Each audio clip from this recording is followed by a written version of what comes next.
ਬਹੁਤ ਪਹਿਲਾਂ ਦੀ ਗੱਲ ਹੈ। ਇੱਕ ਗਰੀਬ ਪਰ ਦਿਲ ਦਾ ਅਮੀਰ ਮੁੰਡਾ ਸੀ, ਨਾਮ ਅਲਾਦੀਨ। ਉਹ ਆਪਣੀ ਮਾਂ ਦੇ ਨਾਲ ਰਹਿੰਦਾ ਸੀ ਅਤੇ ਪੈਸੇ ਕਮਾਉਣ ਵਾਸਤੇ ਔਖੇ ਤੋਂ ਔਖੇ ਕੰਮ ਕਰਦਾ ਸੀ ਤਾਂ ਕਿ ਉਹਨਾਂ ਦਾ ਘਰ ਚੱਲ ਸਕੇ। ਇੱਕ ਦਿਨ ਬਾਜ਼ਾਰ ਵਿੱਚ ਵੇਚਣ ਵਾਸਤੇ ਕੇਲੇ ਲੈਣ ਲਈ ਉਹ ਬਹੁਤ ਦੂਰ ਇੱਕ ਥਾਂ ਜਾ ਰਿਹਾ ਸੀ। ਅਚਾਨਕ ਉਹਨੂੰ ਇੱਕ ਬੰਦਾ ਮਿਲਿਆ ਜਿਹਦੀ ਦਾੜੀ ਸੰਘਣੀ ਅਤੇ ਕੱਦ ਲੰਮਾ ਸੀ। ਉਹ ਆਪਣੇ ਹੱਥ 'ਚ ਸੋਨੇ ਦਾ ਸਿੱਕਾ ਦਿਖਾਉਂਦੇ ਹੋਏ ਬੋਲਿਆ, ਮੇਰੇ ਪੁੱਤਰ, ਮੈਂ ਤੇਰੇ ਪਿਓ ਦਾ ਬਚਪਨ ਦਾ ਦੋਸਤ ਹਾਂ। ਕੀ ਤੈਨੂੰ ਇਹ ਸੋਨੇ ਦਾ ਸਿੱਕਾ ਚਾਹੀਦਾ ਹੈ? ਸੋਨੇ ਦਾ? ਇੰਨਾ ਤਾਂ ਮੈਂ ਜ਼ਿੰਦਗੀ ਭਰ ਕੇਲੇ ਵੇਚ-ਵੇਚ ਕੇ ਵੀ ਨਹੀਂ ਕਮਾ ਪਾਵਾਂਗਾ। ਉਸ ਬੰਦੇ ਨੇ ਅਲਾਦੀਨ ਨੂੰ ਉੱਥੇ ਹੀ ਪੱਥਰ ਦੇ ਥੱਲੇ ਇੱਕ ਟੋਇਆ ਵਿਖਾਇਆ ਅਤੇ ਉਹਨੂੰ ਉੱਥੇ ਜਾਣ ਲਈ ਕਿਹਾ। ਅਲਾਦੀਨ ਨੂੰ ਇਹ ਕੰਮ ਬੜਾ ਸੌਖਾ ਲੱਗਿਆ। ਦੋਨਾਂ ਨੇ ਰਲ ਕੇ ਉਸ ਪੱਥਰ ਨੂੰ ਹਟਾਇਆ ਅਤੇ ਉੱਥੇ ਨਿਕਲੀ ਇੱਕ ਗੁਫਾ। ਆਪਣੀ ਨਿੱਕੀ ਜਿਹੀ ਕੱਦ ਕਾਠੀ ਨੂੰ ਲੈ ਕੇ ਅਲਾਦੀਨ ਉਸ ਦੇ ਅੰਦਰ ਚਲਾ ਗਿਆ ਅਤੇ ਉੱਥੇ ਪੌੜੀਆਂ ਤੋਂ ਉਤਰਦੇ ਹੋਏ ਥੱਲੇ ਜਾਂਦਾ ਰਿਹਾ। ਜਵਾਂ ਹੀ ਥੱਲੇ ਪਹੁੰਚਿਆ ਤਾਂ ਵੇਖਿਆ ਕਿ ਉਸ ਗੁਫਾ ਵਿੱਚ ਰੋਸ਼ਨੀ ਇੱਕ ਪੁਰਾਣੇ ਜਿਹੇ ਚਿਰਾਗ ਚੋਂ ਆ ਰਹੀ ਸੀ। ਉਹ ਚੌਂਕ ਗਿਆ ਜਦੋਂ ਉਹਨੇ ਵੇਖਿਆ ਉੱਥੇ ਪਿਆ ਖਜ਼ਾਨਾ, ਹੀਰੇ, ਮੋਤੀ, ਸੋਨਾ ਕੀ ਨਹੀਂ ਸੀ। ਇਹ ਸਭ ਦੇਖ ਹੀ ਰਿਹਾ ਸੀ ਅਲਾਦੀਨ ਕਿ ਉੱਪਰੋਂ ਇੱਕ ਆਵਾਜ਼ ਆਈ ਜਿਨੇ ਉਹਨੂੰ ਡਰਾ ਹੀ ਦਿੱਤਾ। ਕਾਕਾ, ਤੈਨੂੰ ਇੱਕ ਚਿਰਾਗ ਮਿਲਿਆ ਹੋਣਾ ਹੈ, ਉਹਨੂੰ ਬੁਝਾ ਕੇ ਮੇਰੇ ਕੋਲ ਲਿਆ, ਛੇਤੀ ਚੱਲ। ਅਲਾਦੀਨ ਨੂੰ ਅਜੀਬ ਲੱਗਿਆ ਕਿ ਇੰਨੀ ਸਾਰੀ ਧਨ ਦੌਲਤ ਨੂੰ ਛੱਡ ਕੇ ਉਸ ਬੰਦੇ ਨੂੰ ਚਾਹੀਦਾ ਹੈ ਸਿਰਫ ਇਹ ਪੁਰਾਣਾ ਜਿਹਾ ਚਿਰਾਗ। ਕੋਈ ਐਦਾਂ ਕਿਉਂ ਕਰੇਗਾ? ਹੁਣ ਅਲਾਦੀਨ ਨੂੰ ਡਰ ਲੱਗਣ ਲੱਗਿਆ।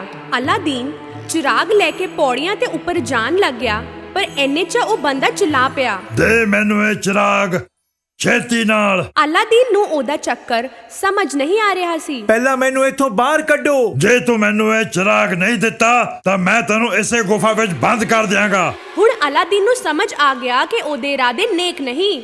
ਨਹੀਂ, ਪਹਿਲਾਂ ਮੈਨੂੰ ਇੱਥੋਂ ਬਾਹਰ ਕੱਢੋ। ਬੇਵਕੂਫ, ਹੁਣ ਤੇਰੀ ਖੈਰ ਨਹੀਂ। ਓਏ, ਬੰਦ ਨਾ ਕਰੋ ਮੈਨੂੰ। ਉਸ ਬੰਦੇ ਨੇ ਪੱਥਰ ਨਾਲ ਗੁਫਾ ਨੂੰ ਬੰਦ ਤਾਂ ਕਰ ਦਿੱਤਾ, ਪਰ ਉਹਦੀ ਮੁੰਦਰੀ ਥੱਲੇ ਡਿੱਗ ਗਈ ਅਤੇ ਪੁੱਜੀ ਅਲਾਦੀਨ ਕੋਲ। ਉਹਨੇ ਚੁੱਕਿਆ ਅਤੇ ਆਪਣੀ ਉਂਗਲੀ 'ਚ ਪਾ ਲਿਆ। ਪਾਉਂਦੇ ਹੀ ਗੁਫਾ ਦੇ ਅੰਦਰ ਬੱਦਲ ਜਿਹੇ ਹੋ ਗਏ ਅਤੇ ਉਹਦੇ 'ਚੋਂ ਨਿਕਲਿਆ ਇੱਕ ਵੱਡਾ ਜਿਹਾ ਜੀਵ। ਡਰ ਦੇ ਮਾਰੇ ਅਲਾਦੀਨ ਫੁੱਸ ਹੋ ਗਿਆ। ਜੋ ਵੀ ਚਾਹੀਦਾ ਹੈ ਮੰਗ ਲੈ, ਪਰ ਧਿਆਨ ਰੱਖੀ, ਸਿਰਫ 3 ਚੀਜ਼ਾਂ ਹੀ ਮੰਗ ਸਕਦਾ ਹੈ, ਸਿਰਫ 3। ਮੈਂ ਘਰ ਜਾਣਾ ਹੈ। ਪਲਕ ਝਪਕਦੇ ਹੀ ਅਲਾਦੀਨ ਆਪਣੇ ਘਰ ਪਹੁੰਚ ਗਿਆ। ਅਲਾਦੀਨ ਨੂੰ ਵੇਖ ਕੇ ਉਹਦੀ ਮਾਂ ਚੀਖ ਪਈ। ਅਲਾਦੀਨ ਨੇ ਮਾਂ ਨੂੰ ਸਾਰੀ ਕਹਾਣੀ ਦੱਸੀ, ਉਹ ਬੰਦਾ, ਉਹ ਗੁਫਾ, ਉਹ ਖਜ਼ਾਨਾ ਅਤੇ ਉਹ ਚਿਰਾਗ।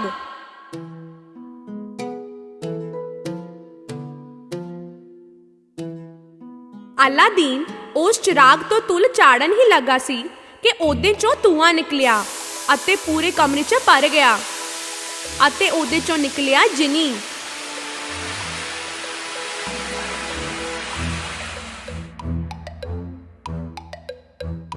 ਵਾਹ ਜੀ ਵਾਹ! ਹਾ, ਕਈ ਵਰਿਆਂ ਤੋਂ ਮੈਂ ਇਸ ਚਿਰਾਗ 'ਚ ਬੰਦ ਸੀ, ਤੁਸੀਂ ਮੈਨੂੰ ਕੱਢ ਲਿਆ। ਕੀ ਮੰਗ ਹੈ ਤੁਹਾਡੀ ਹਜ਼ੂਰ? ਮੰਗੋ। ਇਹ ਹੁਣ ਕਿਹੜੀ ਨਵੀਂ ਮੁਸੀਬਤ ਹੈ? ਇਹੀ ਸੋਚ ਕੇ ਅਲਾਦੀਨ ਅਤੇ ਮਾਂ ਉਹਨੂੰ ਦੇਖਦੇ ਰਹੇ। ਜਿਨੀ ਫੇਰ ਬੋਲਿਆ, ਬੋਲੋ ਹਜ਼ੂਰ, ਕੀ ਫਰਮਾਇਸ਼ ਹੈ? ਠੀਕ ਹੈ, ਮੇਰੇ ਲਈ ਜਾ ਕੇ ਸਵਾਦਿਸ਼ਟ ਖਾਣਾ ਲਿਆਓ। ਅਚਾਨਕ ਇੱਕ ਖਾਣ ਦੀ ਟੇਬਲ ਆ ਗਈ ਅਤੇ ਫਿਰ ਉਹਦੇ ਉੱਤੇ ਸ਼ਾਨਦਾਰ ਖਾਣਾ, ਪੀਣ ਲਈ ਸ਼ਰਬਤ ਅਤੇ ਪੇਸਟਰੀਜ਼ ਅਤੇ ਇੱਕ ਫੂਲਦਾਨ ਵੀ।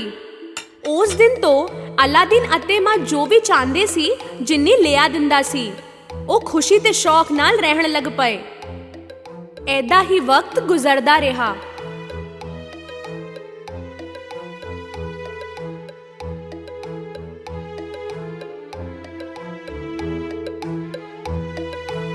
ਇੱਕ ਦਿਨ ਉਹ ਬਾਜ਼ਾਰ ਗਿਆ ਤਾਂ ਉਹਨੂੰ ਦਿਖੀ ਇੱਕ ਪਾਲਕੀ। ਪਤਾ ਲੱਗਿਆ ਕਿ ਉਹਦੇ ਵਿੱਚ ਸੀ ਬਾਦਸ਼ਾਹ ਦੀ ਬੇਟੀ ਪ੍ਰਿੰਸੈਸ ਜੈਸਮੀਨ। ਅਲਾਦੀਨ ਨੇ ਉਹਦਾ ਚਿਹਰਾ ਦੇਖਿਆ ਅਤੇ ਉਹਨੂੰ ਪਿਆਰ ਹੋ ਗਿਆ। ਉਹਨੇ ਮਾਂ ਨੂੰ ਜੈਸਮੀਨ ਦੇ ਬਾਰੇ ਦੱਸਿਆ। ਮਾਂ ਨੇ ਜਿੰਨੀ ਤੋਂ ਸੰਦੂਕ ਭਰ ਕੇ ਸੋਨਾ ਲਿੱਤਾ ਅਤੇ ਬਾਦਸ਼ਾਹ ਨੂੰ ਦੇਣ ਰਾਜ ਮਹਿਲ ਗਈ। ਉੱਥੇ ਦੇ ਸਿਪਾਹੀ ਉਹ ਸੰਦੂਕ ਬਾਦਸ਼ਾਹ ਕੋਲ ਲੈ ਗਏ ਅਤੇ ਬਾਦਸ਼ਾਹ ਨੇ ਖੁਸ਼ ਹੋ ਕੇ ਮਾਂ ਨੂੰ ਮਿਲਣ ਲਈ ਕਿਹਾ। ਮਾਂ ਨੇ ਉਹਨਾਂ ਨੂੰ ਆਪਣੇ ਪੁੱਤਰ ਦੇ ਪਿਆਰ ਬਾਰੇ ਦੱਸਿਆ ਤੇ ਬਾਦਸ਼ਾਹ ਨੇ ਚਾਹਿਆ ਕਿ ਅਲਾਦੀਨ ਆਪਣੀ ਅਮੀਰੀ ਤੇ ਤਾਕਤ ਨੂੰ ਸਾਬਿਤ ਕਰੇ। ਜੇ ਤੁਹਾਡਾ ਮੁੰਡਾ ਮੇਰਾ ਜਵਾਈ ਬਣਨਾ ਚਾਹੁੰਦਾ ਹੈ ਤਾਂ ਉਹਨੂੰ ਕਹੋ ਕਿ 40 ਨੌਕਰਾਂ ਦੇ ਹੱਥ 40 ਸੰਦੂਕ ਭੇਜੇ ਜੋ ਹੀਰੇ ਮੋਤੀ ਸੋਨੇ ਚਾਂਦੀ ਨਾਲ ਭਰੇ ਹੋਣ ਅਤੇ ਉਹਨਾਂ ਦੇ ਮਗਰ 40 ਸਿਪਾਹੀ ਹੋਣ ਉਹਨਾਂ ਦੀ ਸੁਰੱਖਿਆ ਲਈ। ਇਹ ਸੁਣ ਕੇ ਅਲਾਦੀਨ ਦੀ ਮਾਂ ਉਦਾਸ ਹੋ ਕੇ ਮੁੜ ਕੇ ਘਰ ਆ ਗਈ। ਉਹਨਾਂ ਨੂੰ ਯਕੀਨ ਸੀ ਕਿ ਜਿੰਨੀ ਇਹ ਸਭ ਤਾਂ ਨਹੀਂ ਦੇ ਪਾਵੇਗਾ। ਅਲਾਦੀਨ ਨੇ ਫੇਰ ਤੋਂ ਚਿਰਾਗ ਦੇ ਜਿੰਨੀ ਨੂੰ ਸੱਦਿਆ। ਬੋਲੋ ਹਜ਼ੂਰ, ਕੀ ਫਰਮਾਇਸ਼ ਹੈ? ਅਲਾਦੀਨ ਨੇ ਉਹਨੂੰ ਬਾਦਸ਼ਾਹ ਦੀ ਮੰਗ ਦੱਸੀ। ਇਹ ਸੁਣ ਕੇ ਜਿੰਨੀ ਨੇ ਤਾੜੀ ਮਾਰੀ ਅਤੇ ਉਥੋਂ ਦੇ ਉੱਥੇ ਹੀ ਖਜ਼ਾਨਾ ਲੈ ਕੇ 40 ਨੌਕਰ ਤੇ 40 ਸਿਪਾਹੀ ਪ੍ਰਗਟ ਹੋ ਗਏ। ਬਾਦਸ਼ਾਹ ਨੇ ਵੇਖਿਆ ਕਿ ਜੋ ਵੀ ਮੰਗਿਆ ਸੀ ਉਹਨਾਂ ਨੇ ਅਲਾਦੀਨ ਨੇ ਪੂਰਾ ਕਰ ਦਿੱਤਾ ਅਤੇ ਉਹ ਖੁਸ਼ ਹੋ ਗਏ। ਉਹਨਾਂ ਨੇ ਸੋਚਿਆ ਕਿੰਨਾ ਪੈਸਾ ਹੈ ਮੁੰਡੇ ਕੋਲ। ਮੈਂ ਚਾਹੁੰਦਾ ਹਾਂ ਕਿ ਮੇਰੀ ਧੀ ਇੱਕ ਮਹਿਲ ਵਰਗੇ ਘਰ 'ਚ ਰਹੇ। ਜੇ ਉਹਨੂੰ ਏਦਾਂ ਦਾ ਘਰ ਦੇ ਸਕਦੇ ਹੋ ਤਾਂ ਹੀ ਵਿਆਹ ਦੀ ਗੱਲ ਸੋਚੋ। ਅਲਾਦੀਨ ਨੇ ਬਾਦਸ਼ਾਹ ਦੀ ਇੱਛਾ ਜਿੰਨੀ ਨੂੰ ਦੱਸੀ। ਜਿੰਨੀ ਨੇ ਫੇਰ ਤੋਂ ਤਾੜੀ ਮਾਰੀ ਅਤੇ ਉਸੇ ਵੇਲੇ ਇੱਕ ਵੱਡਾ ਸ਼ਾਨਦਾਰ ਮਹਿਲ ਉਹਦੇ ਸਾਹਮਣੇ ਬਣ ਗਿਆ। ਅਲਾਦੀਨ ਨੂੰ ਭਰੋਸਾ ਨਹੀਂ ਹੋ ਰਿਹਾ ਸੀ। ਬਾਦਸ਼ਾਹ ਨੂੰ ਲੱਗਿਆ ਅਲਾਦੀਨ ਤੋਂ ਅਮੀਰ ਮੁੰਡਾ ਨਹੀਂ ਮਿਲੇਗਾ ਕਦੀ ਵੀ। ਉਹਨਾਂ ਦਾ ਵਿਆਹ ਧੂਮ-ਧਾਮ ਨਾਲ ਹੋਇਆ ਅਤੇ 3 ਦਿਨ ਤੱਕ ਜਸ਼ਨ ਚੱਲਦਾ ਰਿਹਾ। ਸਾਰਿਆਂ ਨੂੰ ਅਲਾਦੀਨ ਦੀ ਕਿਸਮਤ ਅਤੇ ਅਮੀਰੀ ਬਾਰੇ ਪਤਾ ਸੀ, ਪਰ ਅਲਾਦੀਨ ਅਤੇ ਉਹਦੀ ਮਾਂ ਨੇ ਜੈਸਮੀਨ ਨੂੰ ਜਿੰਨੀ ਦੇ ਬਾਰੇ ਨਹੀਂ ਦੱਸਿਆ।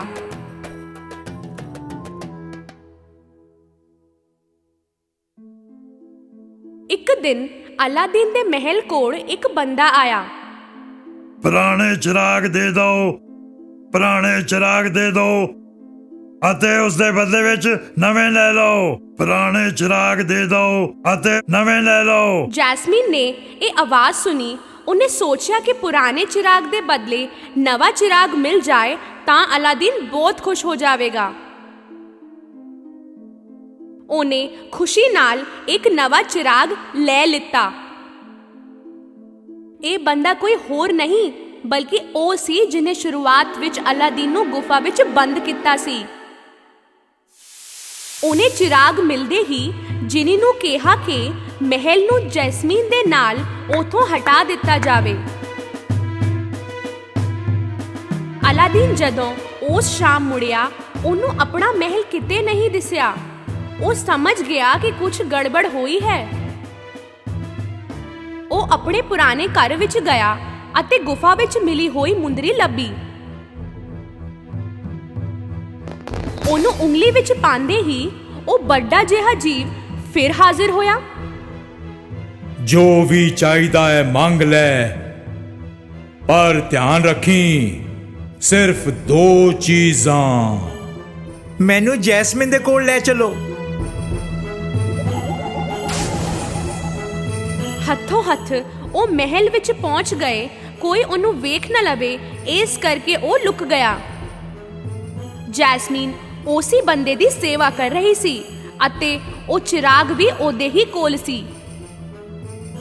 ਲੁਕਦੇ ਲੁਕਦੇ ਅਲਾਦੀਨ ਨੇ ਉਹ ਮੁੰਦਰੀ ਫੇਰ ਤੋਂ ਪਾ ਲਈ। ਉਹ ਵੱਡਾ ਜਿਹਾ ਜੀਵ ਫੇਰ ਆ ਗਿਆ। ਜੋ ਵੀ ਚਾਹੀਦਾ ਹੈ ਮੰਗ ਲੈ, ਪਰ ਧਿਆਨ ਰੱਖੀ ਸਿਰਫ ਇੱਕ ਚੀਜ਼। ਉਸ ਬਦਮਾਸ਼ ਨੂੰ ਹਮੇਸ਼ਾ ਲਈ ਗਹਿਰੀ ਨੀਂਦ ਵਿੱਚ ਸੁਲਾ ਦਿਓ। ਛੇਤੀ ਛੇਤੀ ਉਹ ਭੱਜ ਕੇ ਜੈਸਮੀਨ ਦੇ ਕੋਲ ਆ ਗਿਆ, ਜਿਹੜੀ ਉਸ ਬੰਦੇ ਤੋਂ ਡਰੀ ਹੋਈ ਸੀ। ਅਲਾਦੀਨ ਨੂੰ ਵੇਖ ਕੇ ਉਹ ਬੜੀ ਖੁਸ਼ ਹੋਈ। ਹੁਣ ਅਲਾਦੀਨ ਨੇ ਜੈਸਮੀਨ ਨੂੰ ਪੂਰੀ ਕਹਾਣੀ ਸ਼ੁਰੂਆਤ ਤੋਂ ਦੱਸੀ ਅਤੇ ਜੈਸਮੀਨ ਸੁਣ ਕੇ ਚੌਂਕਦੀ ਰਹੀ। ਅਲਾਦੀਨ ਨੇ ਫੇਰ ਤੋਂ ਚਿਰਾਗ ਨੂੰ ਰਗੜਿਆ ਅਤੇ ਬਾਹਰ ਆਇਆ ਉਹੀ ਜਿਨੀ। ਕੀ ਮੰਗ ਹੈ ਤੁਹਾਡੀ ਹਜ਼ੂਰ? ਮੰਗੋ। ਇਸ ਬਦਮਾਸ਼ ਨੂੰ ਇੰਨੀ ਦੂਰ ਪਹੁੰਚਾ ਦਿਓ ਕਿ ਸਾਨੂੰ ਕਦੇ ਲੱਭ ਨਾ ਸਕੇ।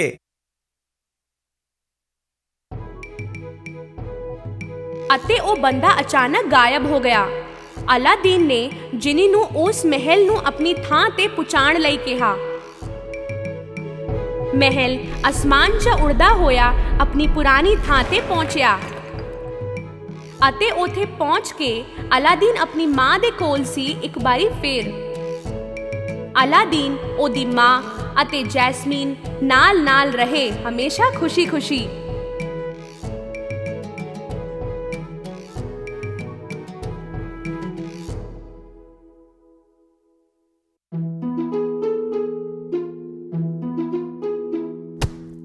ਬਹੁਤ ਪਹਿਲਾਂ ਦੀ ਗੱਲ ਹੈ। ਅਲੀ ਬਾਬਾ ਨਾਂ ਦਾ ਇੱਕ ਕਾਰਪੈਂਟਰ ਹੋਇਆ ਕਰਦਾ ਸੀ। ਉਹ ਆਪਣੀ ਵਹੁਟੀ ਨਾਲ ਗਰੀਬੀ ਵਿੱਚ ਜ਼ਿੰਦਗੀ ਗੁਜ਼ਾਰ ਰਿਹਾ ਸੀ। ਅਲੀ ਬਾਬਾ ਆਪਣੇ ਖੋਤੇ ਨੂੰ ਲੈ ਕੇ ਜੰਗਲ ਵਿੱਚ ਲੱਕੜੀਆਂ ਕੱਟਣ ਜਾਇਆ ਕਰਦਾ ਸੀ ਅਤੇ ਉਹਨਾਂ ਲੱਕੜੀਆਂ ਨੂੰ ਵੇਚ ਕੇ ਹੀ ਗੁਜ਼ਾਰਾ ਕਰਦਾ ਸੀ। ਇੱਕ ਦਿਨ ਉਹ ਲੱਕੜੀਆਂ ਕੱਟਣ ਜੰਗਲ ਵਿੱਚ ਗਿਆ। ਉਸੇ ਵੇਲੇ ਉਹਨੂੰ ਆਵਾਜ਼ ਸੁਣਾਈ ਦਿੱਤੀ, ਘੋੜਿਆਂ ਦੀ ਇੱਕ ਟੋਲੀ ਦੀ, ਅਤੇ ਉਹਨੂੰ ਘਬਰਾਹਟ ਹੋਣ ਲੱਗੀ। ਸ਼ਾਇਦ ਇਹ ਚੋਰ ਹੈ, ਮੈਂ ਲੁਕ ਜਾਣਾ। ਖੋਤੇ ਨੂੰ ਝਾੜੀਆਂ ਦੇ ਪਿੱਛੇ ਲੁਕਾ ਕੇ ਅਲੀ ਬਾਬਾ ਪੇੜ ਉੱਤੇ ਚੜ ਗਿਆ। ਉਹ ਟੋਲੀ ਸਿੱਧੇ ਉਸ ਪੇੜ ਦੇ ਥੱਲੇ ਆ ਕੇ ਹੀ ਰੁਕੀ।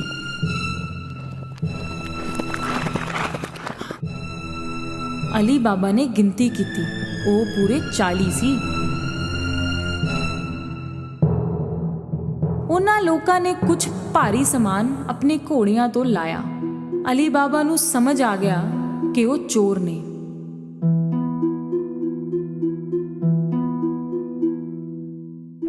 ਉਹਨਾਂ ਦਾ ਸਰਦਾਰ ਇੱਕ ਵੱਡੀ ਚਟਾਨ ਕੋਲ ਗਿਆ ਅਤੇ ਜ਼ੋਰ ਨਾਲ ਚਿল্ਲਾਇਆ, ਖੁੱਲ ਜਾ ਸਿਮ ਸਿਮ। ਉਸੇ ਵੇਲੇ ਕੁਝ ਅਜੀਬ ਹੋਇਆ। ਉਹ ਵੱਡੀ ਚਟਾਨ ਹਟ ਗਈ, ਜਿਵੇਂ ਇੱਕ ਗੇਟ ਹੋਵੇ, ਅਤੇ ਸਾਹਮਣੇ ਸੀ ਇੱਕ ਗੁਫਾ। ਸਾਰੇ ਚੋਰ ਇੱਕ ਕਰਕੇ ਅੰਦਰ ਗਏ ਆਪਣੇ ਭਾਰੀ ਸਮਾਨ ਦੇ ਨਾਲ। ਆਖਰੀ ਚੋਰ ਦੇ ਜਾਂਦੇ ਹੀ ਉਹ ਚਟਾਨ ਫੇਰ ਆਪਣੀ ਥਾਂ ਉੱਤੇ ਆ ਗਈ। ਅਲੀ ਬਾਬਾ ਨੂੰ ਭਰੋਸਾ ਨਹੀਂ ਹੋਇਆ, ਪਰ ਥੋੜੀ ਦੇਰ ਬਾਅਦ ਉਹ ਚਟਾਨ ਫੇਰ ਹਿੱਲੀ ਤੇ ਚੋਰ ਬਾਹਰ ਆਏ।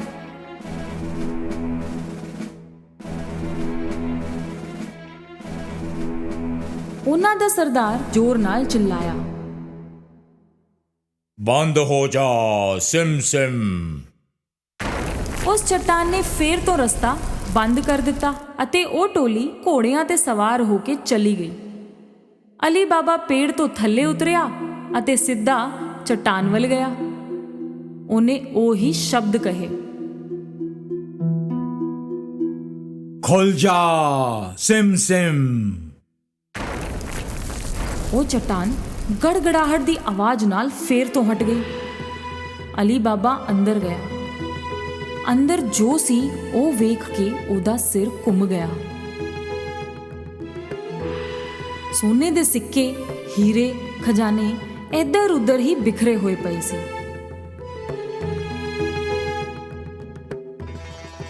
ਉਹਨੇ ਚੁਣ ਕੇ 3 ਬੋਰੀਆਂ ਸੰਭਾਲ ਲਿਆ ਅਤੇ ਨਿਕਲ ਗਿਆ।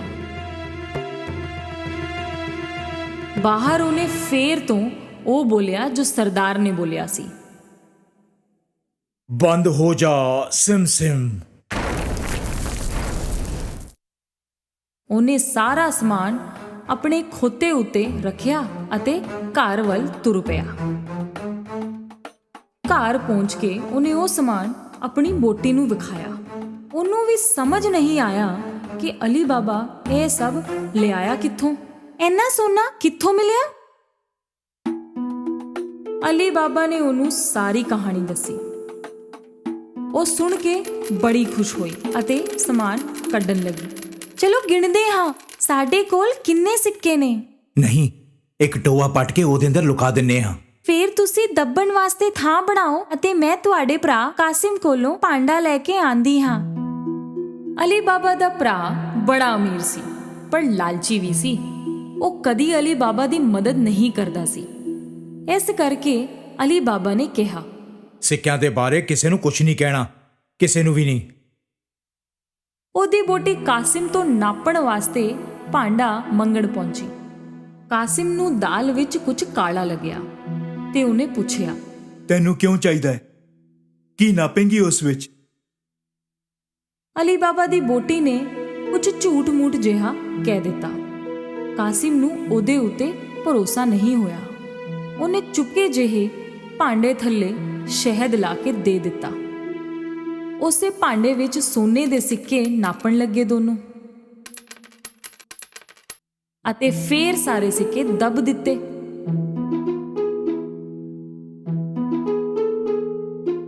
ਉਸ ਤੋਂ ਬਾਅਦ ਅਲੀ ਬਾਬਾ ਦੀ ਬੋਟੀ ਕਾਸਿਮ ਨੂੰ ਭਾਂਡਾ ਮੋੜਨ ਗਈ, ਪਰ ਉਹਨੇ ਵੇਖਿਆ ਹੀ ਨਹੀਂ ਕਿ ਭਾਂਡੇ ਥੱਲੇ ਸੋਨੇ ਦਾ ਇੱਕ ਸਿੱਕਾ ਚਿਪਕ ਗਿਆ ਸੀ।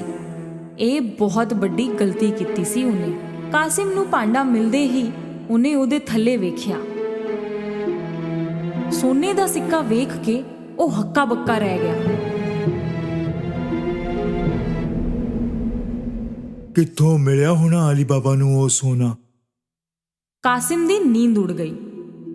ਸਵੇਰ ਹੁੰਦੇ ਹੀ ਉਹ ਅਲੀ ਬਾਬਾ ਦੇ ਘਰ ਗਿਆ ਅਤੇ ਉਹਨੂੰ ਭਾਂਡੇ ਦੇ ਥੱਲੇ ਲੱਗਿਆ ਹੋਇਆ ਸਿੱਕਾ ਵਿਖਾਇਆ। ਅਲੀ ਬਾਬਾ, ਤੂੰ ਸੋਨਾ ਮੁੱਲ ਤਾਂ ਨਹੀਂ ਲੈ ਸਕਦਾ। ਕਿੱਥੋਂ ਆਇਆ ਇਹ ਸੋਨਾ? ਦੱਸ ਮੈਨੂੰ। ਅਲੀ ਬਾਬਾ ਨੇ ਕਾਸਿਮ ਨੂੰ ਸਾਰੀ ਕਹਾਣੀ ਦੱਸੀ ਤਾਂ ਕਿ ਉਹ ਕਿਸੇ ਹੋਰ ਨੂੰ ਨਾ ਦੱਸੇ। ਜੇ ਤੂੰ ਮੈਨੂੰ ਉਸ ਥਾਂ ਤੇ ਨਹੀਂ ਲੈ ਕੇ ਗਿਆ ਤਾਂ ਮੈਂ ਚੋਰਾਂ ਨੂੰ ਦੱਸ ਦਿਆਂਗਾ ਤੂੰ ਕੀ ਕੀਤਾ ਹੈ। ਪਰ ਕਾਸਿਮ, ਅਲੀ ਬਾਬਾ ਨੂੰ ਪਤਾ ਸੀ ਕਿ ਕਾਸਿਮ ਸੱਚੀ ਹੀ ਦੱਸ ਦੇਵੇਗਾ। ਉਹਨੂੰ ਕਾਸਿਮ ਨੂੰ ਉੱਥੇ ਲੈ ਕੇ ਜਾਣਾ ਹੀ ਪਿਆ। ਉਹ ਗੁਫਾ ਇਸੇ ਪਹਾੜੀ ਦੇ ਪਿੱਛੇ ਹੈ। ਚਲੋ ਇੱਥੋਂ ਛੇਤੀ ਚਲੀਏ, ਕਿਤੇ ਉਹ ਚੋਰ ਫੇਰ ਨਾ ਆ ਜਾਣ। ਦੋਨੋਂ ਵਾਪਸ ਘਰ ਮੁੜ ਆਏ, ਪਰ ਕਾਸਿਮ ਦਾ ਧਿਆਨ ਉੱਥੇ ਗੁਫਾ ਵਿੱਚ ਹੀ ਸੀ। ਉਹ ਹੱਥੋਂ ਹੱਥ 2 ਖੋਤੇ ਲੈ ਕੇ ਗੁਫਾ ਕੋਲ ਪਹੁੰਚਿਆ। ਉੱਥੇ ਪਹੁੰਚਦੇ ਹੀ ਉਹਨੇ ਉਹ ਸ਼ਬਦ ਦੁਹਰਾਏ ਜਿਹੜੇ ਅਲੀ ਬਾਬਾ ਨੇ ਦੱਸੇ ਸੀ। ਖੁੱਲ ਜਾ ਸਿਮ ਸਿਮ। ਉਹ ਚਟਾਨ ਹਟ ਗਈ ਅਤੇ ਰਸਤਾ ਖੁੱਲ ਗਿਆ। ਕਾਸਿਮ ਨੂੰ ਭਰੋਸਾ ਨਹੀਂ ਹੋਇਆ। ਅੰਦਰ ਦਾ ਨਜ਼ਾਰਾ ਵੇਖ ਕੇ ਉਹ ਹੱਕਾ ਵੱਕਾ ਰਹਿ ਗਿਆ। ਇੰਨਾ ਸੋਨਾ ਵੇਖ ਕੇ ਉਹਦਾ ਦਿਮਾਗ ਖਰਾਬ ਹੋ ਗਿਆ। ਉਹਨੇ ਛੇਤੀ ਸੋਨਾ ਭਰਿਆ ਆਪਣੇ ਝੋਲੇ ਵਿੱਚ। ਜਦੋਂ ਥਾਂ ਨਹੀਂ ਬਚੀ, ਉਹ ਬਾਹਰ ਨਿਕਲਣ ਲੱਗਿਆ, ਪਰ ਗੁਫਾ ਤਾਂ ਚਟਾਨ ਨਾਲ ਬੰਦ ਸੀ ਅਤੇ ਉਹਨੂੰ ਖੋਲ੍ਹਣ ਵਾਸਤੇ ਉਹਨੇ ਜੋ ਸ਼ਬਦ ਬੋਲਨੇ ਸੀ ਉਹ ਉਹਨੂੰ ਯਾਦ ਨਹੀਂ ਆ ਰਹੇ ਸੀ ਤੇ ਉਹ ਕੁਝ ਵੀ ਪੁੱਠਾ ਸਿੱਧਾ ਬੋਲਣ ਲੱਗ ਪਿਆ। ਖੁੱਲ ਜਾ ਟਿਮ ਟਿਮ, ਖੁੱਲ ਜਾ ਕੁਮ ਕੁਮ, ਖੁੱਲ ਜਾ ਜਿਮ ਜਿਮ। ਉਹ ਬਹੁਤ ਕੁਝ ਬੋਲਿਆ, ਪਰ ਚਟਾਨ ਟਸ ਤੋਂ ਮਸ ਨਹੀਂ ਹੋਈ। ਉਹ ਘਬਰਾਇਆ ਹੋਇਆ ਸੀ। ਉਹਨੂੰ ਕੋਈ ਰਸਤਾ ਨਹੀਂ ਮਿਲ ਰਿਹਾ ਸੀ। ਐਨੀ ਦੇਰ ਵਿੱਚ ਚੋਰ ਗੁਫਾ ਕੋਲ ਪਹੁੰਚ ਗਏ। ਉਹਨਾਂ ਨੂੰ ਕਾਸਿਮ ਦਾ ਖੋਤਾ ਵੇਖ ਕੇ ਸ਼ੱਕ ਹੋਇਆ ਅਤੇ ਉਹਨਾਂ ਨੇ ਆਪਣੀਆਂ ਤਲਵਾਰਾਂ ਕੱਢ ਲਈਆਂ। ਖੁੱਲ ਜਾ ਸਿਮ ਸਿਮ।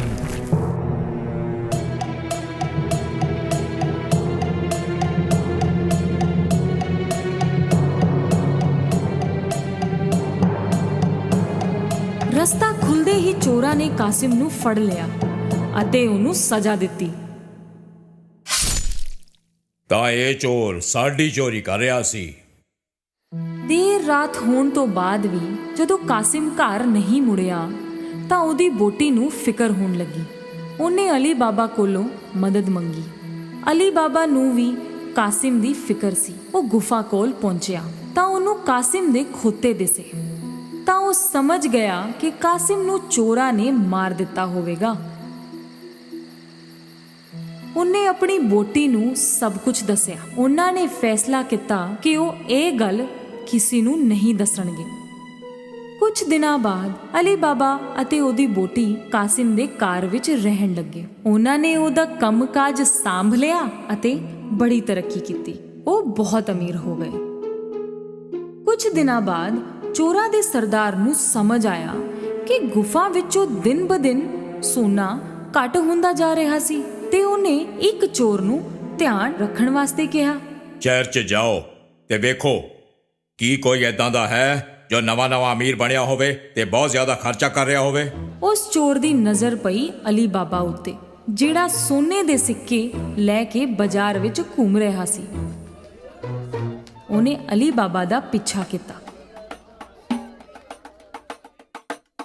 ਅਲੀ ਬਾਬਾ ਦੇ ਘਰ ਦੇ ਅੰਦਰ ਜਾਂਦੇ ਹੀ ਚੋਰ ਨੇ ਅਲੀ ਬਾਬਾ ਦੇ ਬੂਹੇ ਉੱਤੇ ਨਿਸ਼ਾਨ ਬਣਾ ਦਿੱਤਾ। ਸ਼ਾਮ ਵੇਲੇ ਜਦੋਂ ਕਾਸਿਮ ਦੀ ਬੋਟੀ ਘੋੜਿਆਂ ਨੂੰ ਪਾਣੀ ਪਿਲਾਉਣ ਵਾਸਤੇ ਗਈ ਤਾਂ ਉਹਨੇ ਉਹ ਨਿਸ਼ਾਨ ਵੇਖਿਆ। ਉਹਨੂੰ ਸਮਝ ਆ ਗਿਆ ਕਿ ਕੋਈ ਮੁਸੀਬਤ ਆਉਣ ਵਾਲੀ ਹੈ ਤੇ ਉਹਨੇ ਰੰਗ ਲੈ ਕੇ ਆਲੇ ਦੁਆਲੇ ਸਾਰੇ ਬੂਹਿਆਂ ਉੱਤੇ ਉਹਦੇ ਵਰਗੇ ਹੀ ਨਿਸ਼ਾਨ ਬਣਾ ਦਿੱਤੇ। ਸਵੇਰ ਹੁੰਦੇ ਹੀ 40 ਚੋਰਾਂ ਦੀ ਟੋਲੀ ਅਲੀ ਬਾਬਾ ਦਾ ਘਰ ਲੱਭਣ ਆਈ ਤੇ ਉਹਨਾਂ ਨੂੰ ਹਰ ਬੂਹੇ ਉੱਤੇ ਉਹਦਾ ਦਾ ਹੀ ਨਿਸ਼ਾਨ ਦੱਸਿਆ ਅਤੇ ਉਹ ਹਾਰ ਕੇ ਵਾਪਸ ਮੁੜ ਗਏ। ਪਰ ਉਹਨਾਂ ਦਾ ਸਰਦਾਰ ਜਿੱਦੀ ਸੀ। ਉਹਨੇ ਭੇਸ ਬਦਲ ਕੇ ਉਹਨੂੰ ਲੱਭਣਾ ਸ਼ੁਰੂ ਕੀਤਾ ਅਤੇ ਚੁੱਪਚਾਪ ਉਹ ਪਹੁੰਚਿਆ ਅਲੀ ਬਾਬਾ ਦੇ ਘਰ। ਬੂਹਾ ਖੜਕਾਇਆ ਤਾਂ ਅਲੀ ਬਾਬਾ ਨੇ ਖੋਲ੍ਹਿਆ। ਮੈਂ ਬਹੁਤ ਦੂਰੋਂ ਆਇਆ ਹਾਂ। ਮੈਂ ਤੇਲ ਵੇਚਣ ਨਿਕਲਿਆ ਸੀ। ਸੁਣਿਆ ਤੁਸੀਂ ਇੱਥੋਂ ਦੇ ਸਭ ਤੋਂ ਅਮੀਰ ਇਨਸਾਨ ਹੋ। ਤੇਲ ਬਹੁਤ ਹੀ ਵਧੀਆ ਹੈ, ਖਰੀਦੋਗੇ? ਅਲੀ ਬਾਬਾ ਨੇ ਸਰਦਾਰ ਨੂੰ ਤੇਲ ਦਾ ਵਪਾਰੀ ਸਮਝ ਕੇ ਉਹਨੂੰ ਰਾਤ ਦੇ ਖਾਣ ਉੱਤੇ ਆਉਣ ਵਾਸਤੇ ਕਿਹਾ।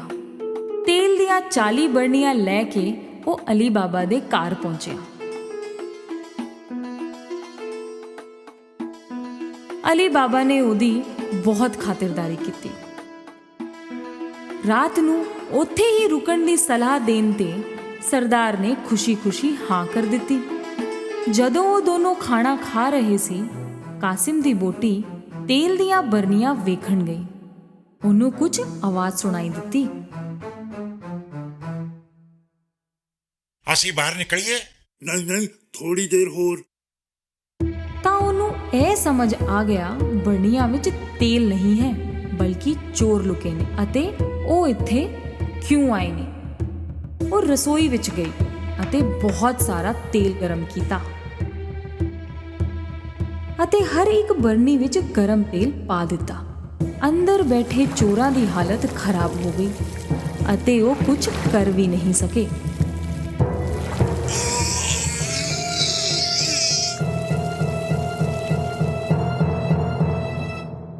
ਦੇਰ ਰਾਤ ਸਾਰਿਆਂ ਦੇ ਸੌਣ ਪਿੱਛੋਂ ਸਰਦਾਰ ਉਹਨਾਂ ਕੋਲ ਆਇਆ। ਹੁਣ ਬਾਹਰ ਆ ਜਾਓ। ਉਹਨੂੰ ਕੋਈ ਵੀ ਹਰਕਤ ਨਹੀਂ ਦਿਸੀ ਤਾਂ ਉਹ ਫੇਰ ਬੋਲਿਆ। ਸੌਂ ਗਏ ਕੀ? ਉਹਨੇ ਫੇਰ ਕਿਹਾ ਪਰ ਕੋਈ ਜਵਾਬ ਨਹੀਂ ਮਿਲਿਆ ਤੇ ਉਹਨੇ ਇੱਕ ਬਰਨੀ ਖੋਲ ਕੇ ਵੇਖੀ। ਉਹਨੇ ਜੋ ਵੇਖਿਆ ਉਹ ਵੇਖ ਕੇ ਉਹਦਾ ਦਿਲ ਬਹਿ ਗਿਆ। ਕਿਤੇ ਉਹ ਵੀ ਨਾ ਫੜਿਆ ਜਾਵੇ, ਇਹ ਸੋਚ ਕੇ ਉਹ ਡਰ ਗਿਆ ਅਤੇ ਉੱਥੋਂ ਭੱਜਿਆ ਤੇ ਫੇਰ ਕਦੇ ਮੁੜ ਕੇ ਵਾਪਸ ਨਹੀਂ ਆਇਆ। ਅਗਲੀ ਸਵੇਰ ਕਾਸਿਮ ਦੀ ਬੋਟੀ ਨੇ ਅਲੀ ਬਾਬਾ ਨੂੰ ਇਸ ਹਾਦਸੇ ਬਾਰੇ ਸਭ ਕੁਝ ਦੱਸਿਆ। ਹੁਣ ਉਹ ਬਿਨਾਂ ਚੋਰਾਂ ਦੀ ਫਿਕਰ ਕੀਤੇ ਪੂਰੇ ਪਰਿਵਾਰ ਨਾਲ ਹਸੀ ਖੁਸ਼ੀ ਜੀਵਨ ਬਿਤਾਉਣ ਲੱਗੇ।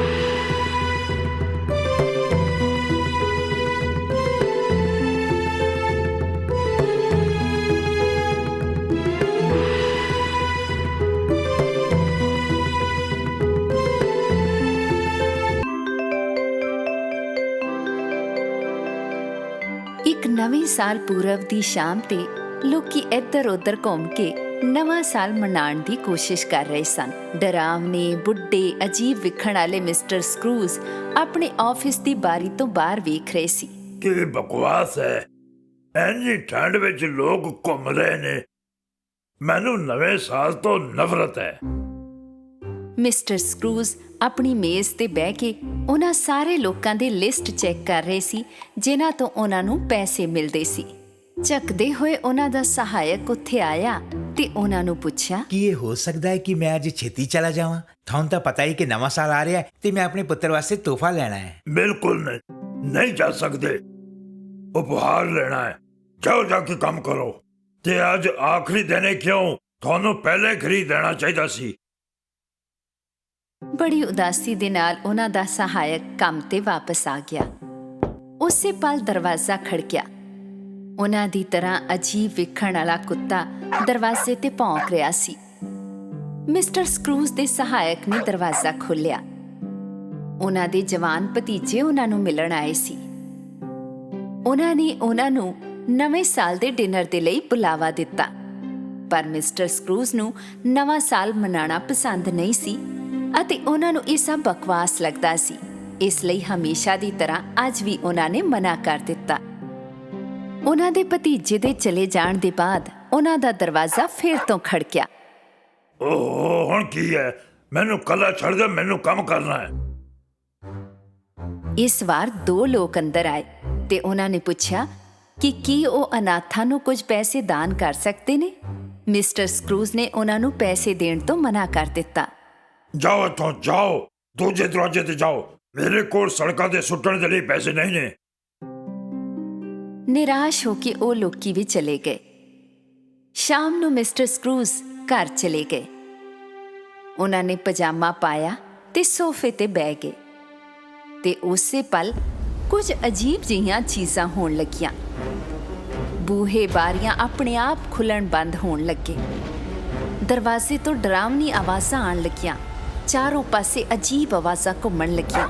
ਕੁੱਤੇ ਨੇ ਫਿਰ ਤੋਂ ਇੱਕ ਵਾਰ ਭੌਂਕਣਾ ਸ਼ੁਰੂ ਕਰ ਦਿੱਤਾ। ਮਿਸਟਰ ਸਕਰੂਜ ਨੇ ਪਹਿਲਾਂ ਇਸ ਪਾਸੇ ਕੋਈ ਧਿਆਨ ਨਹੀਂ ਦਿੱਤਾ, ਪਰ ਅਚਾਨਕ ਉਹਨਾਂ ਨੂੰ ਆਪਣੇ ਸਾਹਮਣੇ ਇੱਕ ਭੂਤ ਨਜ਼ਰ ਆਇਆ। ਮਿਸਟਰ ਸਕਰੂਜ ਆਪਣੀ ਪੂਰੀ ਜ਼ਿੰਦਗੀ ਵਿੱਚ ਕਦੇ ਇੰਨਾ ਨਹੀਂ ਡਰੇ ਸੀ। ਭੂਤ ਉਹਨਾਂ ਦਾ ਇੱਕ ਆਫਿਸ ਦਾ ਦੋਸਤ ਸੀ ਜਿਸ ਦੀ ਹੁਣੇ-ਹੁਣੇ ਮੌਤ ਹੋਈ ਸੀ। ਬੜੀ ਮੁਸ਼ਕਲ ਨਾਲ ਮਿਸਟਰ ਸਕਰੂਜ ਬੋਲੇ, ਤੂੰ? ਪਰ ਇਹ ਕਿਵੇਂ ਹੋ ਸਕਦਾ ਹੈ? ਤੂੰ ਤਾਂ ਮਰ ਚੁੱਕਿਆ ਹੈ। ਚਲ ਜਾ ਇੱਥੋਂ, ਚਲ ਜਾ ਇੱਥੋਂ। ਮੈਨੂੰ ਕੱਲਾ ਛੱਡ ਦੇ। ਮੈਂ ਕੁਝ ਨਹੀਂ ਕੀਤਾ। ਭੂਤ ਦੇ ਹੱਥ ਤੇ ਪੈਰ ਹੱਥਕੜੀ ਨਾਲ ਬੰਨੇ ਹੋਏ ਸੀ। ਉਹਨੇ ਮਿਸਟਰ ਸਕਰੂਜ ਨੂੰ ਦੱਸਿਆ ਕਿ ਉਸ ਦੇ ਸਵਾਰਥ ਤੇ ਲਾਲਚ ਦੀ ਵਜ੍ਹਾ ਨਾਲ ਉਹਨੂੰ ਦੰਡ ਮਿਲਿਆ ਤੇ ਉਹਨੂੰ ਹੱਥਕੜੀ ਸਮੇਤ ਹੀ ਪੂਰੀ ਦੁਨੀਆ ਵਿੱਚ ਘੁੰਮਣਾ ਹੈ। ਇਸ ਕਰਕੇ ਉਹਨੇ ਮਿਸਟਰ ਸਕਰੂਜ ਨੂੰ ਚੇਤਾਵਨੀ ਦਿੱਤੀ ਕਿ ਉਹ ਅਜਿਹੀ ਗਲਤੀ ਨਾ ਕਰੇ। ਤੂੰ ਜਾ ਅਤੇ ਮੈਨੂੰ ਨਸੀਹਤ ਨਾ ਦੇ। ਤੂੰ ਮਰ ਚੁੱਕਿਆ ਹੈ। ਆਪਣੀ ਸਜ਼ਾ ਭੁਗਤ। ਠੀਕ ਹੈ ਤਾਂ ਫੇਰ ਸਿਰਫ ਤੈਨੂੰ ਚੇਤਾਵਨੀ ਦੇਣੀ ਸੀ। ਹੁਣ 3 ਭੂਤ ਤੈਨੂੰ ਮਿਲਣ ਆਣਗੇ। ਉਹਨਾਂ ਵਿੱਚੋਂ ਇੱਕ ਤੇਰਾ ਤੈਨੂੰ ਅਤੀਤ ਵਿਖਾਵੇਗਾ, ਦੂਜਾ ਵਰਤਮਾਨ ਅਤੇ ਆਖਰੀ ਭੂਤ ਤੈਨੂੰ ਤੇਰਾ ਭਵਿੱਖ ਦਾ ਜੀਵਨ ਵਿਖਾਵੇਗਾ। ਮਿਸਟਰ ਸਕਰੂਜ ਨੇ ਇੰਝ ਜਤਾਇਆ ਜਿਵੇਂ ਕੁਝ ਵੀ ਨਾ ਹੋਇਆ ਹੋਵੇ ਤੇ ਉਹ ਬਿਸਤਰ ਤੇ ਸੌਣ ਦੇ ਲਈ ਚਲੇ ਗਏ। ਤਦੇ ਹੀ ਉਹਨਾਂ ਨੂੰ ਇੱਕ ਰੌਸ਼ਨੀ ਨਜ਼ਰ ਆਈ। ਜਿਵੇਂ ਹੀ ਮਿਸਟਰ ਸਕਰੂਜ ਨੇ ਅੱਖਾਂ ਖੋਲ੍ਹੀਆਂ, ਉਹਨਾਂ ਨੂੰ ਇੱਕ ਬੱਚੇ ਦਾ ਭੂਤ ਨਜ਼ਰ ਆਇਆ। ਇਹ ਪਿਛਲੇ ਸਾਲਾਂ ਦੇ ਨਵੇਂ ਸਾਲ ਦਾ ਭੂਤ ਸੀ। ਮਿਸਟਰ ਸਕਰੂਜ ਹੈਰਾਨ ਹੋ ਗਏ। ਹਾਏ, ਹੁਣ ਅਸੀਂ ਅਤੀਤ ਦਾ ਨਿੱਕਾ ਜਿਹਾ ਸਫ਼ਰ ਕਰਾਂਗੇ।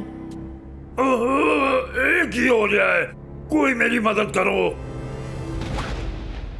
ਭੂਤ ਮਿਸਟਰ ਸਕਰੂਜ ਨੂੰ ਉਹਨਾਂ ਦੇ ਬਚਪਨ ਵਿੱਚ ਲੈ ਗਿਆ ਅਤੇ ਉੱਥੇ ਮਿਸਟਰ ਸਕਰੂਜ ਇੱਕ ਬੱਚੇ ਦੇ ਰੂਪ ਵਿੱਚ ਸੀ। ਸਕੂਲ ਵਿੱਚ ਆਪਣੇ ਦੋਸਤਾਂ ਦੇ ਨਾਲ ਕ੍ਰਿਸਮਸ ਟਰੀ ਸਜਾ ਰਹੇ ਸੀ। ਬੱਚਿਆਂ ਨੂੰ ਬਹੁਤ ਮਜ਼ਾ ਆ ਰਿਹਾ ਸੀ। ਮਿਸਟਰ ਸਕਰੂਜ ਵੀ ਬਹੁਤ ਖੁਸ਼ ਸੀ। ਬਾਅਦ ਵਿੱਚ ਭੂਤ ਉਹਨਾਂ ਨੂੰ ਉਹਨਾਂ ਦੇ ਪਹਿਲੇ ਮਾਲਕ ਦੇ ਘਰ ਲੈ ਗਿਆ ਜਦੋਂ ਉਹ ਜਵਾਨ ਸੀ। ਸਾਰੇ ਆਪਣੇ ਮਾਲਕ ਤੇ ਉਹਨਾਂ ਦੇ ਪਰਿਵਾਰ ਦੇ ਨਾਲ ਬਹੁਤ ਚੰਗਾ ਸਮਾਂ ਗੁਜ਼ਾਰ ਰਹੇ ਸੀ। ਮਿਸਟਰ ਸਕਰੂਜ ਦੀ ਘਰਵਾਲੀ ਵੀ ਉੱਥੇ ਹੀ ਸੀ। ਉਹ ਇਕੱਠੇ ਨੱਚ ਰਹੇ ਸੀ, ਖੂਬ ਮਜ਼ੇ ਕਰ ਰਹੇ ਸੀ ਤੇ ਆਖਰ ਵਿੱਚ ਭੂਤ ਉਹਨਾਂ ਨੂੰ ਇੱਕ ਹੋਰ ਨਵੇਂ ਸਾਲ ਦੀ ਪੂਰਵ ਸੰਧਿਆ ਤੇ ਲੈ ਗਿਆ ਜੋ ਅਤੀਤ ਵਿੱਚ ਸੀ, ਪਰ ਉਹਨਾਂ ਦਾ ਬਾਅਦ ਦਾ ਅਤੀਤ। ਉਹਨਾਂ ਦੀ ਘਰ ਵਾਲੀ ਰੋ ਰਹੀ ਸੀ। ਇਸ ਤੋਂ ਪਹਿਲਾਂ ਅਸੀਂ ਕਿੰਨੇ ਮਜ਼ੇ ਕਰਦੇ ਸੀ, ਤੁਸੀਂ ਮੇਰਾ ਕਿੰਨਾ ਖਿਆਲ ਰੱਖਦੇ ਸੀ, ਮੈਨੂੰ ਪਿਆਰ ਕਰਦੇ ਸੀ, ਪਰ ਹੁਣ ਤੁਹਾਨੂੰ ਸਿਰਫ ਪੈਸਿਆਂ ਨਾਲ ਪਿਆਰ ਹੈ। ਮੇਰੀ ਤੁਹਾਡੀ ਜ਼ਿੰਦਗੀ ਵਿੱਚ ਕੋਈ ਜਗ੍ਹਾ ਨਹੀਂ ਹੈ। ਇਹਨੂੰ ਹੋਰ ਜ਼ਿਆਦਾ ਨਾ ਵੇਖ ਸਕਣ ਕਰਕੇ ਮਿਸਟਰ ਸਕਰੂਜ ਨੇ ਭੂਤ ਨੂੰ ਵਾਪਸ ਲਿਜਾਣ ਦੇ ਲਈ ਕਿਹਾ ਤੇ ਅਚਾਨਕ ਉਹ ਘਰ ਵਿੱਚ ਸੀ।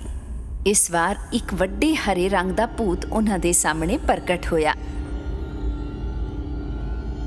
ਹੁਣ ਮਿਸਟਰ ਸਕਰੂਜ ਹੋਰ ਵੀ ਜ਼ਿਆਦਾ ਘਬਰਾ ਗਏ। ਇਹ ਇਸ ਨਵੇਂ ਸਾਲ ਦਾ ਭੂਤ ਸੀ। ਆਓ ਮੇਰੇ ਨਾਲ ਵੇਖਦੇ ਹਾਂ ਇਸ ਨਵੇਂ ਸਾਲ ਵਿੱਚ ਕੀ ਹੋ ਰਿਹਾ ਹੈ। ਇਸ ਤੋਂ ਪਹਿਲਾਂ ਕਿ ਉਹ ਕੁਝ ਕਹਿੰਦੇ, ਉਹਨਾਂ ਨੇ ਆਪਣੇ ਆਪ ਨੂੰ ਆਪਣੇ ਸਹਾਇਕ ਦੇ ਘਰ ਵਿੱਚ ਵੇਖਿਆ। ਉਹਨਾਂ ਦੇ ਗਰੀਬ ਸਹਾਇਕ ਦੇ ਘਰ ਵਿੱਚ ਇੱਕ ਬਹੁਤ ਹੀ ਸਧਾਰਨ ਡਿਨਰ ਟੇਬਲ ਸੀ।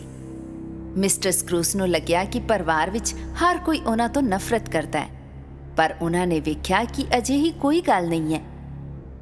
ਉਹਨਾਂ ਦਾ ਸਹਾਇਕ ਖੜਾ ਹੋਇਆ। ਮੈਨੂੰ ਕੰਮ ਕਰਨ ਦਾ ਮੌਕਾ ਦੇਣ ਅਤੇ ਸਮੇਂ ਤੇ ਤਨਖਾਹ ਦੇਣ ਦੇ ਲਈ ਮੈਂ ਮਿਸਟਰ ਸਕਰੂਜ ਦਾ ਸ਼ੁਕਰੀਆ ਅਦਾ ਕਰਨਾ ਚਾਹੁੰਦਾ ਹਾਂ। ਅੱਜ ਅਸੀਂ ਉਹਨਾਂ ਦੇ ਕਰਕੇ ਹੀ ਖਾਣਾ ਖਾ ਪਾ ਰਹੇ ਹਾਂ। ਭਾਵੇਂ ਮਿਸਟਰ ਸਕਰੂਜ ਆਪਣੇ ਸਹਾਇਕ ਦੇ ਲਈ ਹਰ ਮੌਕੇ ਤੇ ਬੁਰਾ ਵਿਹਾਰ ਕਰਦੇ ਸੀ, ਪਰ ਉਹ ਉਹਨਾਂ ਦਾ ਕਿੰਨਾ ਆਭਾਰੀ ਸੀ, ਇਹ ਵੇਖ ਕੇ ਉਹਨਾਂ ਨੂੰ ਹੈਰਾਨੀ ਹੋਈ। ਬਾਅਦ ਵਿੱਚ ਉਹਨਾਂ ਨੇ ਸਹਾਇਕ ਦੇ ਬਿਮਾਰ ਬੱਚੇ ਨੂੰ ਵੇਖਿਆ। ਬੱਚਾ ਟੇਬਲ ਦੇ ਉੱਪਰੀ ਕੋਨੇ ਤੇ ਆਪਣੀ ਵੀਲ ਚੇਅਰ ਤੇ ਬੈਠਾ ਹੋਇਆ ਸੀ। ਉਹ ਦੁਬਲਾ ਪਤਲਾ ਤੇ ਬਿਮਾਰ ਲੱਗ ਰਿਹਾ ਸੀ। ਮਿਸਟਰ ਸਕਰੂਜ ਨੂੰ ਬੱਚੇ ਦੇ ਲਈ ਬਹੁਤ ਦੁੱਖ ਹੋਇਆ। ਇਹ ਬੱਚਾ ਬਹੁਤ ਬਿਮਾਰ ਹੈ ਅਤੇ ਇਸ ਦੇ ਕੋਲ ਜ਼ਿਆਦਾ ਸਮਾਂ ਨਹੀਂ ਬਚਿਆ। ਇਹ ਸੁਣਨ ਤੋਂ ਬਾਅਦ ਮਿਸਟਰ ਸਕਰੂਜ ਦੀ ਉਦਾਸੀ ਹੋਰ ਵੱਧ ਗਈ। ਇਸ ਦੇ ਬਾਅਦ ਭੂਤ ਉਹਨਾਂ ਨੂੰ ਉਹਨਾਂ ਦੇ ਭਤੀਜੇ ਦੇ ਘਰ ਲੈ ਗਿਆ। ਉਹਦਾ ਪਰਿਵਾਰ ਖਾਣਾ ਖਾਂਦੇ ਟਾਈਮ ਬਹੁਤ ਮਜ਼ੇ ਕਰ ਰਿਹਾ ਸੀ। ਉੱਥੇ ਇੱਕ ਖਾਲੀ ਸੀਟ ਵੀ ਸੀ ਜੋ ਉਹਨਾਂ ਦਾ ਇੰਤਜ਼ਾਰ ਕਰ ਰਹੀ ਸੀ। ਕਾਸ਼ ਅੱਜ ਅੰਕਲ ਵੀ ਸਾਡੇ ਨਾਲ ਹੁੰਦੇ। ਮਿਸਟਰ ਸਕਰੂਜ ਨੂੰ ਇਸ ਗੱਲ ਦੀ ਜ਼ਰਾ ਵੀ ਉਮੀਦ ਨਹੀਂ ਸੀ। ਉਹ ਤਾਂ ਹਮੇਸ਼ਾ ਇਹੀ ਸੋਚਦੇ ਸੀ ਕਿ ਉਹਨਾਂ ਦਾ ਪਰਿਵਾਰ ਉਹਨਾਂ ਤੋਂ ਨਫ਼ਰਤ ਕਰਦਾ ਹੈ। ਉਸੇ ਵੇਲੇ ਭੂਤ ਨੇ ਉਹਨਾਂ ਨੂੰ ਦੱਸਿਆ ਕਿ ਹੁਣ ਉਹਨਾਂ ਦਾ ਮਰਨ ਦਾ ਸਮਾਂ ਆ ਗਿਆ ਤੇ ਉਸਨੇ ਜੈਕਟ ਦੇ ਅੰਦਰ ਦੇ 2 ਬੱਚੇ ਵਿਖਾਏ, ਇੱਕ ਮੁੰਡਾ ਤੇ ਇੱਕ ਕੁੜੀ। ਪਰ ਉਹਨਾਂ ਦੇ ਦੁਬਲੇ ਪਤਲੇ ਸਰੀਰ ਤੇ ਡਰਾਵਨੇ ਚਿਹਰਿਆਂ ਦੇ ਨਾਲ ਉਹ ਬੱਚਿਆਂ ਦੀ ਬਜਾਏ 2 ਪੁਰਾਣੇ ਕੰਕਾਲਾਂ ਵਾਂਗ ਨਜ਼ਰ ਆ ਰਹੇ ਸੀ। ਇਹਨਾਂ ਬੱਚਿਆਂ ਨੂੰ ਧਿਆਨ ਨਾਲ ਵੇਖੋ। ਇਹ ਲਾਲਚੀ ਅਤੇ ਮਾੜੇ ਲੋਕਾਂ ਦੇ ਆਗੂ ਹਨ। ਇਹ ਤੁਹਾਡੇ ਮਰਨ ਦਾ ਵੇਲਾ ਹੈ। ਤੁਸੀਂ ਮੁੰਡੇ ਤੇ ਖਾਸ ਧਿਆਨ ਦਿਓ। ਵੱਡਾ ਹਰਾ ਭੂਤ ਵੀ ਗਾਇਬ ਹੋ ਗਿਆ। ਮਿਸਟਰ ਸਕਰੂਜ ਨੂੰ ਸਮਝ ਵਿੱਚ ਨਹੀਂ ਆ ਰਿਹਾ ਸੀ ਕਿ ਭੂਤ ਉਹਨਾਂ ਨੂੰ ਕੀ ਕਹਿਣ ਦੀ ਕੋਸ਼ਿਸ਼ ਕਰ ਰਿਹਾ ਸੀ, ਪਰ ਅਚਾਨਕ ਉਹ ਘੜੀ ਦੀ ਆਵਾਜ਼ ਤੋਂ ਚੌਂਕ ਗਏ। ਇਹ ਅੱਧੀ ਰਾਤ ਦਾ ਸਮਾਂ ਸੀ। ਇਸ ਵਾਰ ਉਹਨਾਂ ਦੇ ਸਾਹਮਣੇ ਇੱਕ ਗਹਿਰਾ ਤੇ ਡਰਾਵਨਾ ਭੂਤ ਨਜ਼ਰ ਆਇਆ। ਇਹ ਉਹਨਾਂ ਦੇ ਭਵਿੱਖ ਦਾ ਭੂਤ ਸੀ। ਉਹ ਮਿਸਟਰ ਸਕਰੂਜ ਨੂੰ ਉਹਨਾਂ ਦੇ ਅੰਤਮ ਸੰਸਕਾਰ ਵਿੱਚ ਲੈ ਕੇ ਆਇਆ ਸੀ। ਲੋਕੀ ਕਬਰਿਸਤਾਨ ਤੇ ਉਹਨਾਂ ਦੀ ਕਬਰ ਤੇ ਇਕੱਠੇ ਹੋਏ ਸੀ। ਮਿਸਟਰ ਸਕਰੂਜ ਚੌਂਕ ਗਏ ਜਦ ਉਹਨਾਂ ਨੇ ਆਪਣਾ ਚਿਹਰਾ ਕਬਰ ਦੇ ਪੱਥਰਾਂ ਵਿੱਚ ਵੇਖਿਆ। ਉਹਨਾਂ ਨੇ ਵੇਖਿਆ ਕਿ ਲੋਕੀ ਉਹਨਾਂ ਦੀਆਂ ਗੱਲਾਂ ਕਰ ਰਹੇ ਸੀ ਤੇ ਉਹਨਾਂ ਨੂੰ ਕਿਵੇਂ ਚੈਨ ਮਿਲਿਆ ਸੀ ਕਿ ਆਖਰਕਾਰ ਉਹ ਚਲੇ ਗਏ। ਉਸ ਪਲ ਮਿਸਟਰ ਸਕਰੂਜ ਨੇ ਮਹਿਸੂਸ ਕੀਤਾ ਕਿ ਸਾਲਾਂ ਤੋਂ ਉਹ ਇੱਕ ਹੋਰ ਵੀ ਬਦਤਰ ਇਨਸਾਨ ਬਣ ਗਏ ਸੀ ਤੇ ਉਹਨਾਂ ਨੂੰ ਕੋਈ ਵੀ ਪਸੰਦ ਨਹੀਂ ਕਰਦਾ ਸੀ। ਜਿਨ੍ਹਾਂ ਤੋਂ ਉਹਨਾਂ ਨੇ ਪੈਸੇ ਲੈਣੇ ਸੀ, ਉਹ ਉਹਨਾਂ ਦੀ ਮੌਤ ਤੋਂ ਕਿੰਨੇ ਖੁਸ਼ ਸੀ। ਫਿਰ ਉਹਨਾਂ ਦੇ ਸਹਾਇਕ ਦੇ ਬੇਟੇ ਦੀ ਕਬਰ ਨੂੰ ਵੇਖਿਆ। ਉਹਨਾਂ ਦੇ ਉਲਟ ਬੇਟੇ ਦੀ ਕਬਰ ਫੁੱਲਾਂ ਨਾਲ ਸਜੀ ਹੋਈ ਸੀ। ਉਹ ਹੁਣ ਹੋਰ ਨਹੀਂ ਵੇਖ ਪਾ ਰਹੇ ਸੀ, ਸੋ ਉਹਨਾਂ ਨੇ ਭੂਤ ਨੂੰ ਵਾਪਸ ਲਿਜਾਣ ਦੇ ਲਈ ਕਿਹਾ। ਮਿਹਰਬਾਨੀ ਕਰਕੇ ਮੈਨੂੰ ਵਾਪਸ ਲੈ ਚਲੋ। ਹੁਣ ਮੈਂ ਸਮਝ ਗਿਆ। ਮੈਂ ਆਪਣੇ ਜੀਣ ਦਾ ਤਰੀਕਾ ਬਦਲ ਲਵਾਂਗਾ। ਮੈਂ ਉਹ ਸਖਤ ਬੋੜਾ ਅਜੀਬ ਆਦਮੀ ਨਹੀਂ ਲਵਾਂਗਾ। ਤੇਰੇ ਨਾਲ ਵਾਅਦਾ ਕਰਦਾ ਹਾਂ। ਅਚਾਨਕ ਉਹ ਘਰ ਵਿੱਚ ਸੀ। ਖੁਸ਼ਕਿਸਮਤੀ ਨਾਲ ਹਾਲੇ 12 ਨਹੀਂ ਵੱਜੇ ਸੀ। ਉਹਨਾਂ ਦੇ ਕੁੱਤੇ ਨੇ ਭੌਂਕਣਾ ਸ਼ੁਰੂ ਕੀਤਾ। ਮਿਸਟਰ ਸਕਰੂਜ ਨੇ ਵੇਖਿਆ ਕਿ ਹਾਲੇ ਵੀ ਉਹੀ ਦਿਨ ਸੀ। ਹਾਲੇ ਵੀ ਕੁਝ ਚੀਜ਼ਾਂ ਬਦਲਣ ਦਾ ਸਮਾਂ ਉਹਨਾਂ ਦੇ ਕੋਲ ਸੀ। ਬੜੀ ਖੁਸ਼ੀ ਨਾਲ ਉਹ ਸੜਕ ਤੇ ਛਾਲਾਂ ਮਾਰਦੇ ਹੋਏ ਗਏ। ਸਭ ਤੋਂ ਪਹਿਲਾਂ ਉਹ ਕਸਾਈ ਦੇ ਕੋਲ ਗਏ। ਉਹਨਾਂ ਨੇ ਇੱਕ ਵੱਡੀ ਜਿਹੀ ਟਰਕੀ ਖਰੀਦੀ ਤੇ ਉਹਨੂੰ ਆਪਣੇ ਸਹਾਇਕ ਦੇ ਘਰ ਲਿਜਾਣ ਲਈ ਕਿਹਾ। ਫਿਰ ਉਹਨਾਂ ਨੇ ਇੱਕ ਖਿਡੌਣਾ ਖਰੀਦਿਆ ਤੇ ਉਹਨੂੰ ਆਪਣੇ ਸਹਾਇਕ ਦੇ ਘਰ ਲਿਜਾਣ ਲਈ ਕਿਹਾ। ਫਿਰ ਭੱਜ ਕੇ ਉਹ ਆਪਣੇ ਭਰਾ ਦੇ ਘਰ ਪਹੁੰਚੇ। ਉੱਥੇ ਰਾਤ ਦੇ ਖਾਣੇ ਵਿੱਚ ਸ਼ਾਮਲ ਹੋ ਗਏ, ਜਿਸ ਦੇ ਲਈ ਭਤੀਜੇ ਨੇ ਉਹਨਾਂ ਨੂੰ ਸੱਦਾ ਦਿੱਤਾ ਸੀ। ਉਸ ਰਾਤ ਸਾਰਿਆਂ ਨੇ ਮਿਲ ਕੇ ਨਵੇਂ ਸਾਲ ਦਾ ਸਵਾਗਤ ਕੀਤਾ। ਇਸ ਤੋਂ ਬਾਅਦ ਉਹਨਾਂ ਨੇ ਆਪਣੇ ਸਹਾਇਕ ਦੇ ਬੇਟੇ ਦਾ ਜ਼ਰੂਰੀ ਇਲਾਜ ਕਰਾਉਣ ਦਾ ਫੈਸਲਾ ਕੀਤਾ। ਉਹਨਾਂ ਦੇ ਨਾਲ ਉਹਨਾਂ ਨੇ ਆਪਣੇ ਸੱਕੇ ਪੁੱਤਰ ਵਰਗਾ ਵਿਹਾਰ ਕੀਤਾ। ਉਹਨਾਂ ਨੇ ਗਰੀਬਾਂ ਦੀ ਮਦਦ ਕੀਤੀ। ਉਹ ਲੋਕਾਂ ਦੇ ਨਾਲ ਹੁਣ ਬਿਹਤਰ ਵਿਹਾਰ ਕਰ ਰਹੇ ਸੀ, ਸਭ ਦੇ ਨਾਲ ਪਿਆਰ ਨਾਲ ਪੇਸ਼ ਆਏ। ਹੁਣ ਉਹ ਸਵਾਰਥੀ, ਰੁੱਖੇ ਤੇ ਸਖਤ ਨਹੀਂ ਰਹੇ ਸੀ, ਤੇ ਨਾ ਹੀ ਹੁਣ ਉਹ ਉਦਾਂ ਦੇ ਕਦੀ ਹੋਣ ਵਾਲੇ ਸੀ।